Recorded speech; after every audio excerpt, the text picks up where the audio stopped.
দেখো, সম্পূর্ণ মোবাইল দিয়ে আমি এসএসসি পরীক্ষার রেজাল্ট চেক করেছি এবং সম্পূর্ণ নতুন একটা ওয়েবসাইট দিয়ে তোমরা দেখতে পাচ্ছ যে এখানে শিক্ষার্থীর তথ্য দেখা যাচ্ছে, যদিও এটা শিক্ষা মন্ত্রণালয়ের অফিসিয়াল ওয়েবসাইট, যেটা একদম নতুন।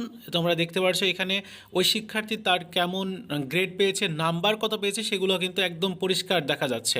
সো তুমিও তোমার নাম্বারটা ঠিক এভাবে দেখে নিতে পারবে। কিভাবে দেখতে হবে সেই বিষয়টা এখন তোমাদেরকে দেখিয়ে দিই।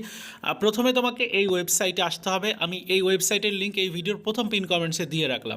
ওয়েবসাইটে আসার পরে এবারে প্রথমে তোমার বোর্ড সিলেক্ট করতে হবে। এই যে আপনার বোর্ড নির্বাচন করুন, এখানে ক্লিক করে তোমার যে বোর্ড সেই বোর্ড এখান থেকে দিয়ে দিবে। সবগুলা বোর্ডের তথ্য তুমি এখানে পেয়ে যাবে। তুমি জাস্ট এখান থেকে তোমার বোর্ডটা দিয়ে দিবে। আমি এখানে যশোর দিয়ে দিচ্ছি। এরপর আপনার রোল নাম্বারটা দিতে হবে। সো আমি এখানে রোল নাম্বারটা দিচ্ছি।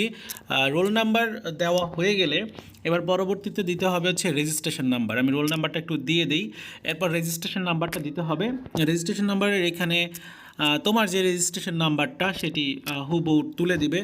একদমই সহজ প্রসেস, প্রত্যেকেই পারবে, একদম চিন্তা করারও দরকার নাই। জাস্ট তোমার রেজাল্টটা চেক করে দেখে নাও, একদম সহজ আর খুব ভালো ওয়েবসাইট। এই যে এখানে পরীক্ষার ধরন দেওয়া আছে, এসএসসি পাশের বছর দেওয়া আছে। জাস্ট এখানে একটা ক্যাপচা আসছে, দেখতে পাচ্ছ? এই ক্যাপচাটা যদি তুমি বুঝতে না পারো তাহলে তুমি কি করবে, এই যে এই অপশনে ক্লিক করবে, তাহলে কিন্তু ক্যাপচাটা পরিবর্তন হবে। তো আমি এখানে ক্যাপচাটা দিয়ে দিচ্ছি। এখনও 10টাই যে মাত্র বাজলো, যাই হোক। এফ, তারপর রয়েছে 6, এরপর 4, এরপর আছে হচ্ছে এফ, এরপর ওয়াই আছে বড় হাতের, এরপর হচ্ছে বড় হাতের আর। যেভাবে রয়েছে সেভাবে তোমাকে দিতে হবে। এবার জমা দিনের অপশানে ক্লিক করবে। সাথে সাথে ইনস্ট্যান্ট কিন্তু রেজাল্ট দেখতে পাচ্ছ, ফলাফল দেখাচ্ছে 2.50 এই শিক্ষার্থীর, এবং তার কোন বিষয়ে কেমন নাম্বার সে পেয়েছে সেটি কিন্তু এখানে দেখা যাচ্ছে। সো তোমরা প্রত্যেকেই চেক করে নাও আমি যেভাবে দেখালাম সেভাবে, এবং মোবাইল দিয়ে কিন্তু এটা চেক করা যাচ্ছে। ধন্যবাদ।